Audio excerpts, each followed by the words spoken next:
ఈ ఉదయకాలము మన ప్రియ ప్రభువును మనము ఆరాధించుటకు, ఆయనకు కృతజ్ఞతాస్తుతులు చెల్లించుటకు చేరివచ్చి ఉండగా, ఆరాధనకు సహాయకరముగా ప్రకటన గ్రంథము 1వ అధ్యాయము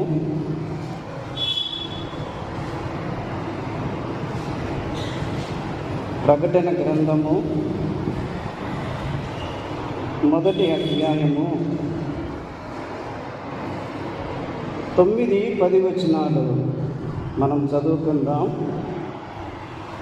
మీ సహోదరులను యేసును బట్టి కలుగు శ్రమలోను, రాజ్యములోను, సహనములోను పాలివాడనునైన యోహానను నేను దేవుని వాక్యము నిమిత్తమును, యేసును గూర్చిన సాక్ష్యము నిమిత్తమును పద్మాసు ద్వీపమున పరవాసునైతిని.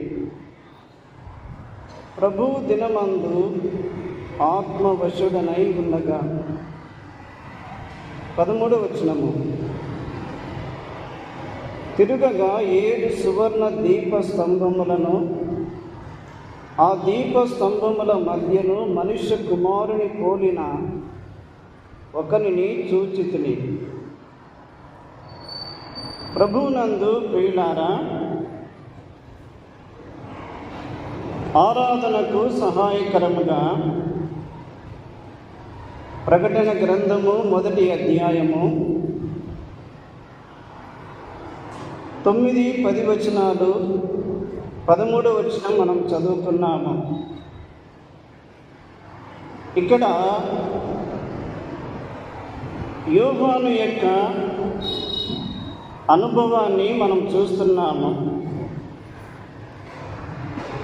యోహాను పద్మాసు ద్వీపములో ఉన్నాడు.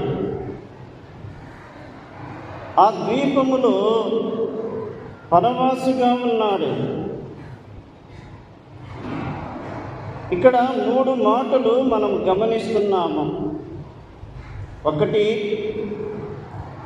ఆత్మవశుడై ఉన్న యోహాను. రెండవది, అత్యున్నతుడైన ప్రభువును చూస్తున్న యోహాను.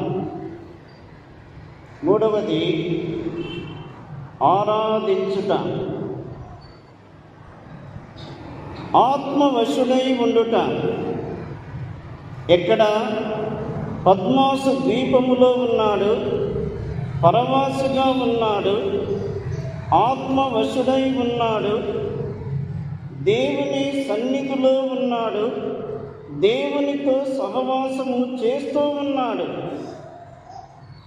ఆత్మవశుడై ఉన్నవాడు అది ప్రత్యేకమైన స్థలము, అది ఏకాంత స్థలము, అది ప్రభువుతో సహవాసము చేస్తున్న స్థలము. అలాగైతే మనము కూడా పాపములను బట్టి, అపరాధములను బట్టి దేవునికి దూరస్థులముగా ఉన్నవారము.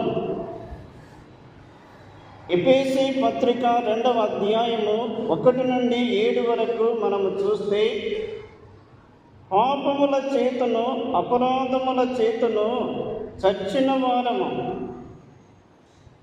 ఆత్మ సంబంధమైన జీవము లేని వారము, వాయుమండల సంబంధమైన అధిపతిని అనుసరించిన వారము, శరీరము యొక్కయు మనసు యొక్కయు కోరికలు నెరవేర్చుకొనిన వారము, దేవుని ఉగ్రతకు పాత్రులమై ఉన్నవారము, దేవునికి దూరస్థులమైన మనలను ప్రభు ప్రేమించి తన ప్రియ కుమారుని రక్తము ద్వారా విమోచించాడు. లోకములో నుండి ప్రత్యేకపరిచాడు. మనలను పరిశుద్ధులుగా చేసి మనలను నీతిమంతులుగా తీర్చి మనకు పరలోక పట్టణ పౌర స్థితిని ఇచ్చినవాడు, ఆత్మ సంబంధమైన జీవమును ఇచ్చినవాడు, ఆత్మ వశములోనికి మనలను తెచ్చినవాడు. ఎంత గొప్ప భాగ్యము ప్రియులారా!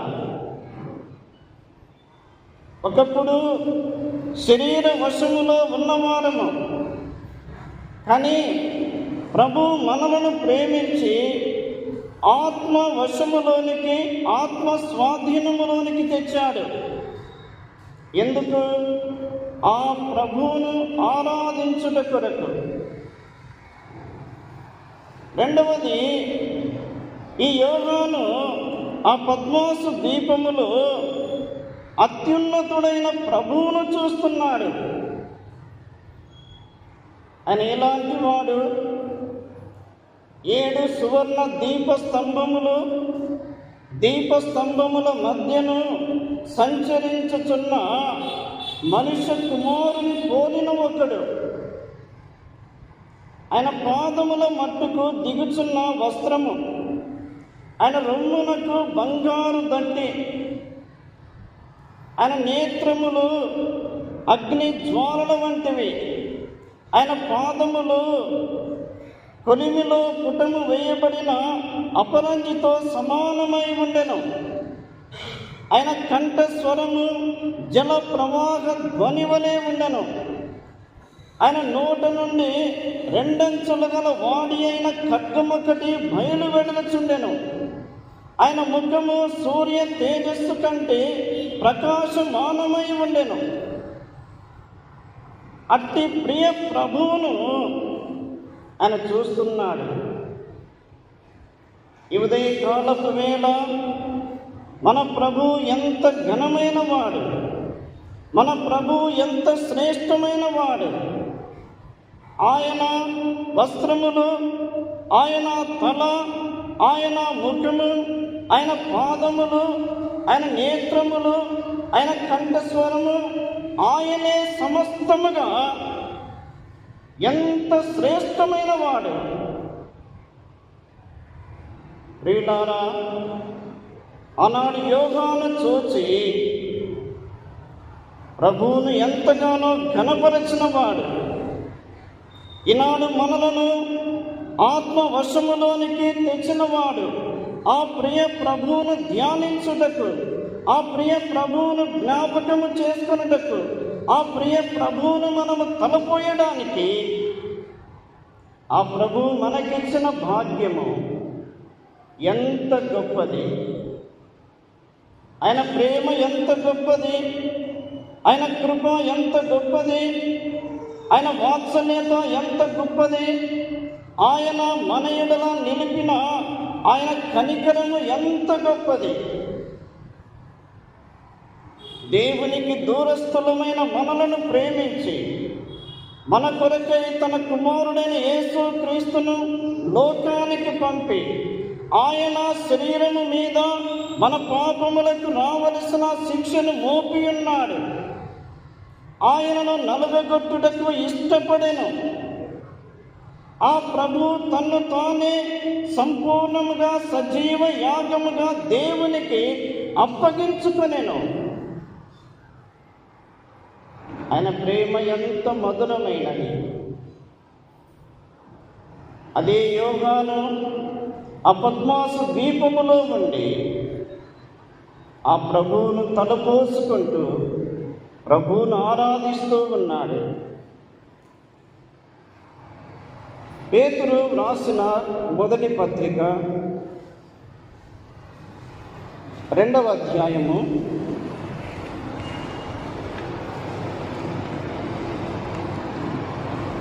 2వ అధ్యాయము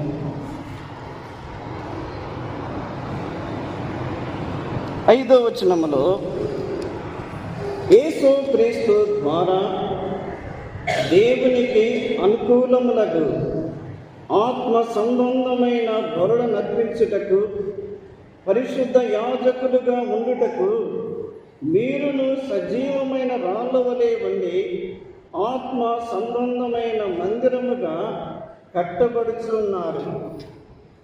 ప్రభు మనలను అపాప కూపములో నుండి పైకి లేవనెత్తాడు, లోకములో నుండి ప్రత్యేకపరిచాడు. లోకములో నుండి ప్రత్యేకపరిచి పరిశుద్ధతలో నిలువబెట్టాడు, నీతిమంతులుగా తీర్చాడు, దేవుని కుటుంబములో చేర్చాడు. ఏర్పరచబడిన వారమైన మనము యేసు క్రీస్తు ద్వారా దేవునికి ఆత్మ సంబంధమైన బలులు అర్పించుటకు ఈ ఉదయకాలము చేరి వచ్చాము. అయితే ఆత్మరూపిగా ఉన్న ప్రభు, ఆత్మను అనుగ్రహించిన ప్రభువు ఆత్మ ద్వారా ఆయనకు బలులు అర్పించుటకు ఆయన ఎంత యోగ్యుడై ఉన్నాడు, ఆయన ఎంత పవిత్రుడై ఉన్నాడు, ఆయన ఎంత శ్రేష్టమై ఉన్నాడు, ఆయన ఎంత మనోహరమై ఉన్నాడు. ఆ ప్రభువును గూర్చి ఈ ఉదయకాలము తలపోయేటకు మనము చేరి వచ్చి ఉండగా అట్టి తలంపులు మనం జ్ఞాపకము చేసుకుంటూ ఆరాధనలో ముందుకు సాగి వెళుదాం.